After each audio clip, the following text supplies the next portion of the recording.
Since I'm on a roll, I just decided I may do a second video on being black in China. This topic has, in my opinion, been done not to death, but quite a bit, even more than being black in Canada, for example. The black population in China, this is just my estimate. I really don't know. There's no statistics really keeping track.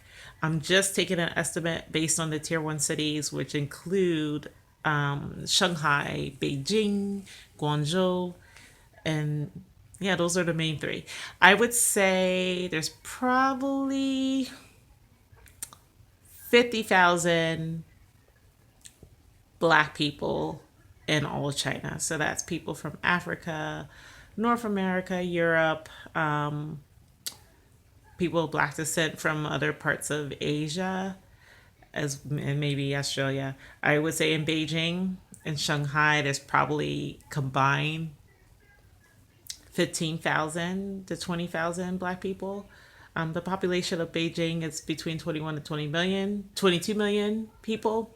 Population of Shanghai is, I think, 24 to 25 million people. Not quite sure what the population of Guangzhou is, but I think it's around 10 to 15 million. I'm not 100% sure. But anyway, all of this to say, there's, out of 1.3 billion people, 50,000 is a drop in a bucket. In saying that, I have had a better time being black in China versus some other countries. And in a way, it's surprising. I think, for one, the Chinese community hasn't been open for that long. And so when they for this is my personal experience. I would have to admit that my experience is different from even some other black people I've spoken to. And then you also have to remember that I'm black American. So unfortunately, there are some differences in how a black American's being perceived in China versus maybe a black African versus a black Caribbean. But just talking about me and my daughter, who's almost 7, we've had a positive experience being black in Beijing. In our neighborhood, and when I say neighborhood, I'm talking about our compound. Our compound consists of 4 extremely large buildings that probably house 10 to 12,000 people.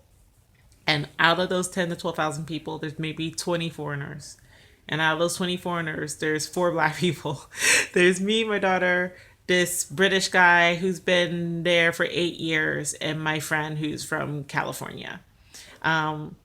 Most of the people obviously do not speak English, nor should they, because it's China. English is not their language.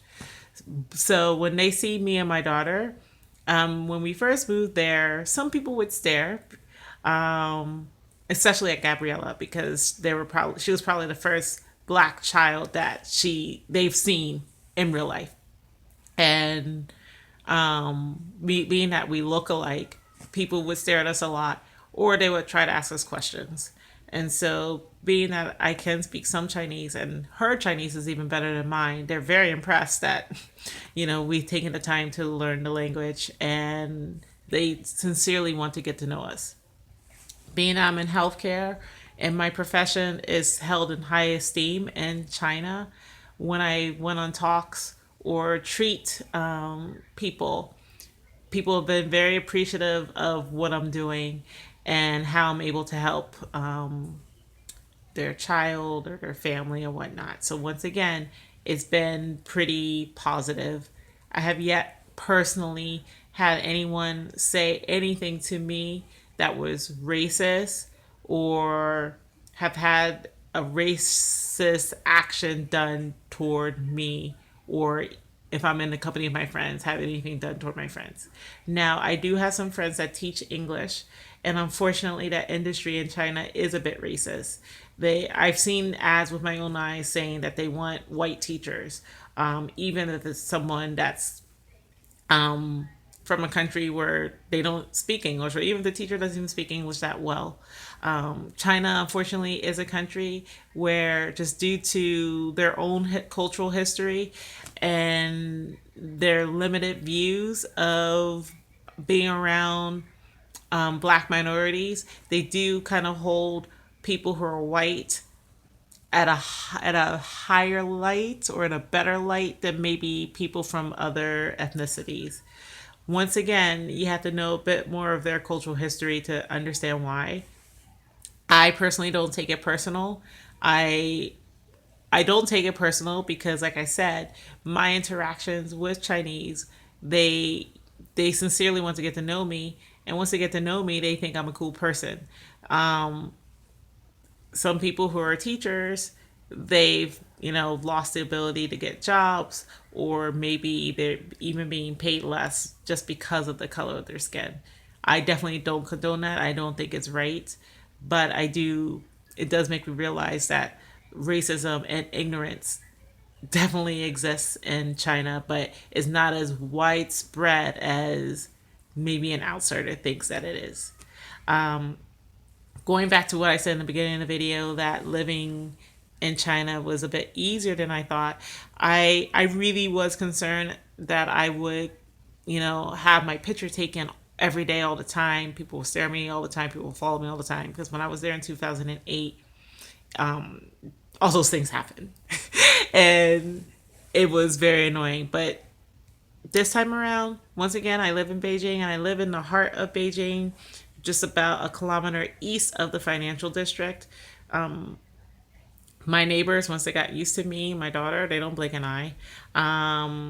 When I go to certain neighborhoods, I see probably upwards of 50 black people a day. That's even more than when I lived in Vancouver. Now, granted, I'm not comparing Vancouver to Beijing because the two cities have nothing to do with each other, and even the size of the cities really vary. But I I'm more looked at as being a foreigner, because obviously I will never look Chinese. No matter how good my Chinese is, I will always stick out on some level. So yes, people do treat me differently from that. And then if they hear me talking English, almost everyone knows that I'm American.